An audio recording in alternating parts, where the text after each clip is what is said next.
What was the hardest scene for you to do? The hardest.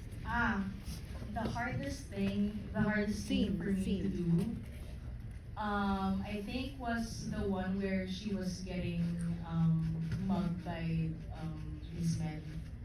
Because it's such a very sensitive, um, it's such a very sensitive place in your head to tap into. And I did not know where to go inside my head.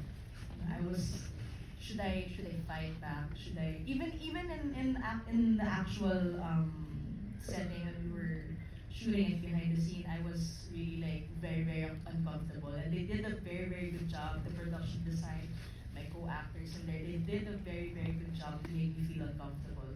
But at the same time, but at the same time, like it's true, you freeze, you know. So I think that was that super challenging for me. I think it really not challenging.